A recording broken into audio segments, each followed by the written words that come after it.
Welcome to my YouTube channel. Thank you for stopping by. Thank you for subscribing. Thank you for liking. Thank you for all the love and support you showed my previous video. Today we have a story time. Yes, today is for story time.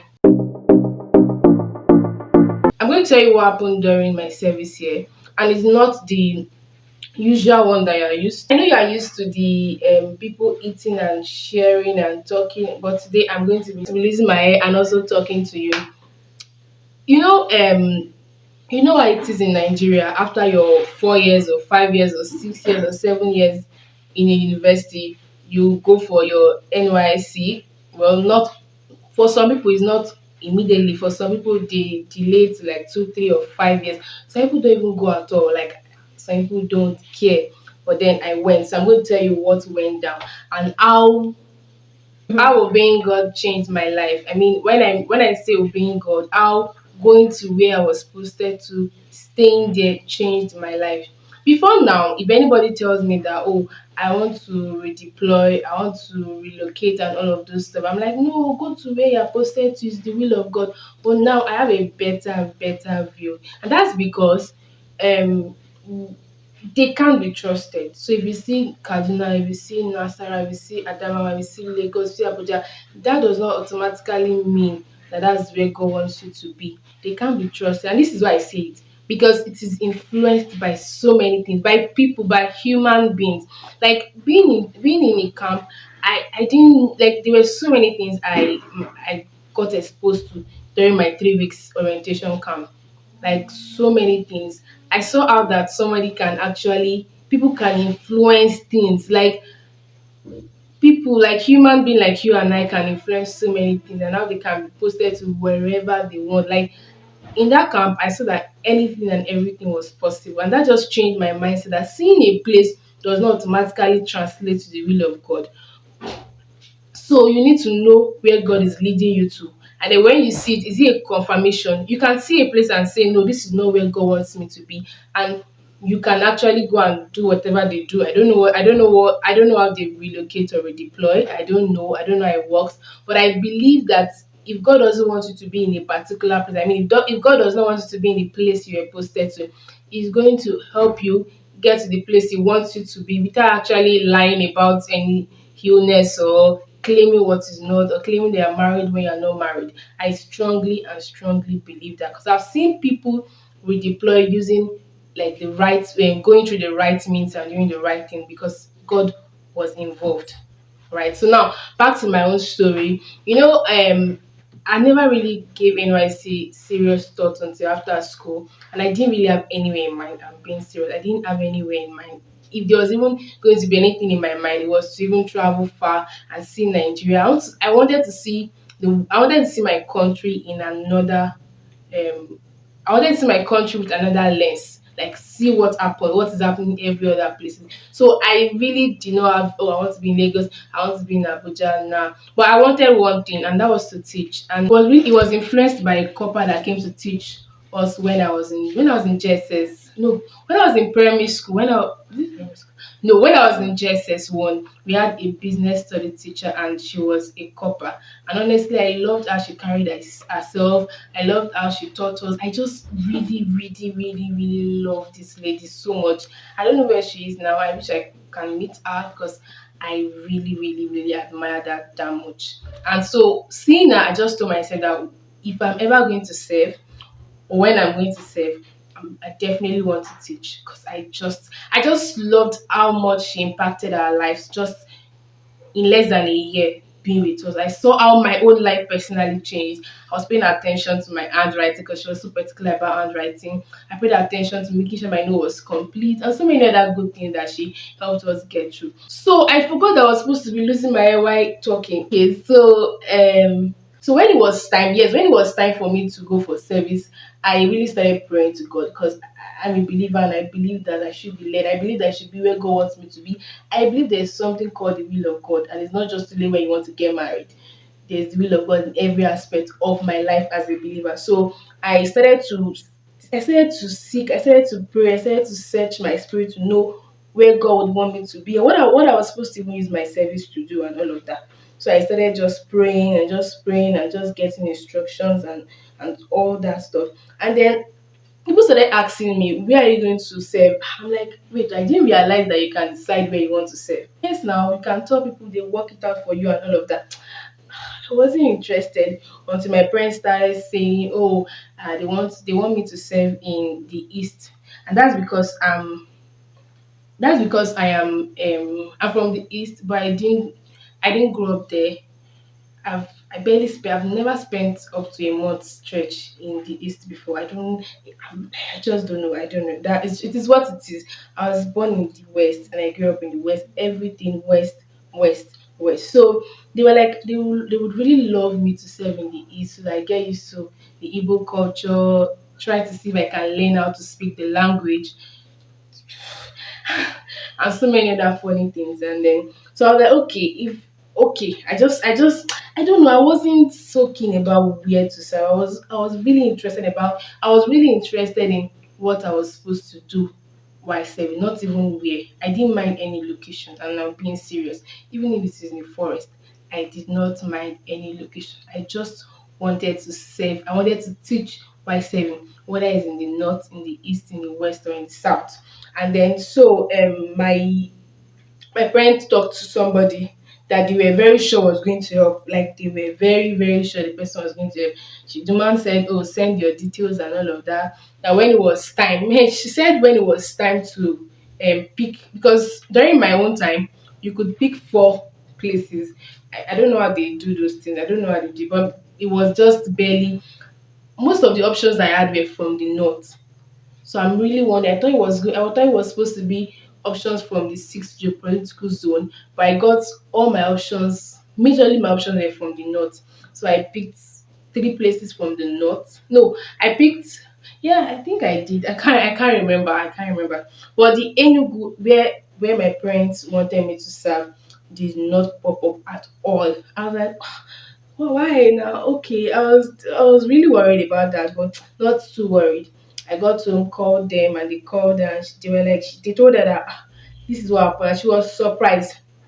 I'm like, okay. So what were you expecting, that I was going to pick the Enugu and then you will now help me to do it? I don't understand. Because every other person I met, it wasn't about what you picked. They were just going to help you work it out. And so it turns out that she could not, or I don't know, is it that she did not have the ability or she did not have the power. I don't know, whatever. I don't know. So it did not work, and then it wasn't a big deal to me. I just continued praying and trusting God, and I started sensing I was going to go to the north. I don't know. I sensed that I was going to go to the north. So immediately I started sensing that. I just started preparing my mind. I was really excited about the north. I just started getting this drawing, this longing to be in the north. It was really divine. Nothing physical. It was just divine. And then, of course, before, I don't want to bore you with all the stories of the first batch. My name did not come out. Second, all those ones were just unnecessary drama that you see, and it pained me. Oh, it pained me because now when the call up letter comes out like Saturday before the week you're supposed to travel. So I've done everything. I've packed my bags. I've shut down everything. Like I was ready to leave. Mentally, I had left my current location then. Only to see that, Oh, sorry, due to coronavirus, we've extended the numbers, so you're going to come with the next batch. oh my gosh, it pained me. I was like, no, this is not happening to me. I don't want to see. It was really very painful. It was painful. And then, funny enough, I got that notification when I was making my hair to go. But I believe that the time I came to serve was the best, like perfect time for me. Perfect time. And this is why I say that. This is why I say this. I'm glad that I obeyed. I didn't even disturb myself. When I saw the state I was deployed to, I did not disturb myself. Started packing my bag, started making calls. Oh, how do I get bus to go to this place and all of that. I just started. I was like, I'm going. No drama, no stress, no problem. Oh, why are you going to this place? Oh, we deploy you. You come back and be. I didn't even bother answering anybody. Just started going. I just left, and then I got here. I was just enjoying. No, honestly, I was enjoying myself. I had so much expectation. I don't want to even talk about what happened in the 3 weeks camp. I don't want to talk about it. No, I'm not going to talk about it. It's not for me. It's not something I want to talk about. But this is why I'm actually talking about this right now. I'm saying this because I could tell that I was in the will of God. Of course, it wasn't rosy, it wasn't perfect, it wasn't like everything was going so smooth. Of course, I was even sick for like a very long time, but then I just knew that I was at the right place at the right time. I see many people just get influenced. Everybody's going to Lagos, so I should go to Lagos. Everybody's going to Abuja, so I should go to Abuja. You're not even checking with God, especially as a child of God. I'm not talking to people that are not children of God. I'm talking to you as a believer. You're not checking with God. Is this where God wants me to be? It's not even about where you are sent to. You're not even supposed to accept anywhere you are sent to. You're supposed to know that okay, this place I'm seeing on my dashboard is where God wants me to be at this time. And then so I really thank God that I thank God that I went. I didn't even allow all the pressure of come back, redeploy, come and do this. I did not allow all of those pressure to get to me. I'm really so grateful to God. And then so I just noted three things I'm very grateful to God about. Three things I'm grateful to God about coming to serving Nasara State. First of all, I am grateful to God for the people I met. Like, oh my God, like I don't even know what my life will be if I had not met these people. Like, I met the most. If I say the most amazing people now, those people that have known me before coming to Nasara will be like, so we're not amazing. That's not the case. First, I met, oh God, have mercy. I met the most amazing people in this world. I met them in Nasara State. Oh, I don't even want to start mentioning names because if I do, I'll probably miss out some names. Not because they are not important to me, but because of human error. No, I just don't. And like, I'm so grateful to God for the people that I met. And then these are people that I am very sure that even in the future, we are going to do one or two things together. I'm very sure that our paths will definitely cross again in the future. I haven't built relationship that like I can't buy with money. These are people that are great people doing so well in their industry, doing so well in their part, doing so well in their ministry, and I have access to them. Like it's priceless. I'm grateful to God for it. There are people that on a normal day to have access to those people it will cost me a lot and I have access to them. I'm learning from them. My life is getting better. And aside the fact that there are people that I'm getting from, there are people that my life has blessed. Like, just thinking that oh, you're just a random person. But people are meeting you like, oh my God, thank you for this, thank you for that. My life has changed. Just this little thing, just knowing that being in a place you're affecting other people's life, you're helping them see things better, you're helping them live a better life. It's mind blowing, and I'm honestly grateful to God for that. The second thing I'm grateful to God for coming to serve in Nasara State, coming to serve in the will of God for me. Second thing I'm grateful for is the fact that I finally got to learn. This is funny, but I finally learned how to sing. I know this is very funny, you will not believe it. But since I was born till the time before I came to Nasara State, singing has been a problem. I was that child where in church now, Sunday school, when we have anniversary and all of that, we want to give special number. They will just be, you cannot sing, go away. It's always it pains me. Oh, Jesus Christ. I grew up. I mean, a very like young child now, and hearing all of these things. You cannot sing. Your voice is bad. Please leave this place. Don't sing with us. I could not sing. I could not dance. So what else now? Like what else? These are the two major variety activities I would do when we were small. I couldn't do the two, and it really affected my esteem and all of that. So and even when I just already know that music is not my thing. When I'm in the congregation singing, I open my mouth but I don't sing. So you see my mouth moving, but you cannot hear any sound. I don't produce sound.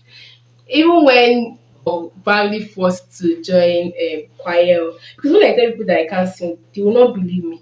I don't know why they don't believe me. And it's when they force me and I said to join choir, it's always a very bad experience for me. And it wasn't like I want to know how to sing so that I can be the greatest singer of all times. No, just knowing that, even like knowing, I just want to be able to open my mouth and sing and don't sing off key. I want to just open my mouth and just produce good sound that God would hear and be very happy with me, and that human being will hear and not condemn me, and then I would even like what I'm producing. You get, and it was something I achieved because I'd done a lot of things. Many people had tried to help me. I don't know, I just did not work. I don't know why. If it was them or it was me, I just don't know why it just did not work. Trying to sing, it was just a but I'm grateful to God that I actually achieved that. I think this is how I achieved this. I mean, how I achieved singing now is story for another day. It's not for today. I don't want this video to be very long, so it's story for another day. But just watch this rendition by me and tell me what you think.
Another thing I'm grateful to God for is the renewal of my mind. And this is what I'm saying. Before now, most of the narrative I have about other tribes are what I've seen from Nollywood. And to be fair, I don't think Nollywood is doing enough justice. I don't think Nollywood is doing justice to some tribe in Nigeria, especially Akwa Ibom. Before coming here, I just thought Akwa Ibom people were illiterate. I mean, they didn't go to school because I've never seen any educated Akwa Ibom person before. And I know it's funny, but it's not like it was a conscious thing in my head, but subconsciously and because of the from the Nollywood movie I've been consuming, most Akwa Ibom people they don't go to school, they are wayward. Yes, that's even the part. Like most of them I thought most of them were wayward. But coming to Nasarawa State and I'm seeing like amazing people. It's not even about the fact that they're not just only educated, but they love God. Like it is mind blowing. I was like, is this are you sure? And they were it was as if God really wanted me to change that mindset because most people around me were, in fact, the room I stayed, every one of them came from Akwa Ibom. Every one of them came from Akwa Ibom. They were not just only from Akwa Ibom, they lived there. And I could see how much they love God. And that just helped me to renew my mind. It's not just only people from Akwa Ibom, I saw people from other tribes, and I got a change of mind. Like my mind changed, knowing that I could see people from in a better light. That's the word. So I saw people in a better light. I saw them for who they really are. Like I don't want to mention name. Maybe later in subsequent video I'm going to mention her name. But she's someone that I admire so much. And she's from Akwa Ibom. And she's not just decent, she's intelligent, she's smart and everything. Many of them, I met so many of them. And I also met intelligent people from the north. I know even most of us from the west, we believe that those in the north are not so good. And all. I'm not saying that all of them are good, though. I'm not saying 100% they are good, but I met a lot of amazing people from the north, like wonderful, amazing people. And then it's not everyone from the north that are Muslims. Like, no, it's not. If some of them speak outside but they still go to church, they love God, they serve God, and that's something that I learned. So I'm really grateful that I obeyed God. I'm happy that I served in Nasara State. I don't regret it one bit. Like I do not regret one bit. If I'm allowed to do this again, it's definitely going to be Nasarawa State. So I hope you enjoyed this video. I hope this video was not too long. I hope you enjoyed this video. Thank you for watching. If you like this video, please show me that you like by clicking the like button. If you have any comment, tell me where you served. How was it for you? Did you enjoy it, or you wished you didn't serve where you served? Or are you about to go for service? Just please leave it in the comment section. And if you have any question about NYSC serving in Nigeria, I am very much available, and I would really, really, really love to answer your questions. So please leave your questions in the comment section. And don't forget, please share my video. Remember what I said about sharing videos in my first video. You don't know who needs it. You don't know who is trying to make a decision about going to serve, or about location and all of that, and this video can help. So please share my videos to your family and friends. Thank you.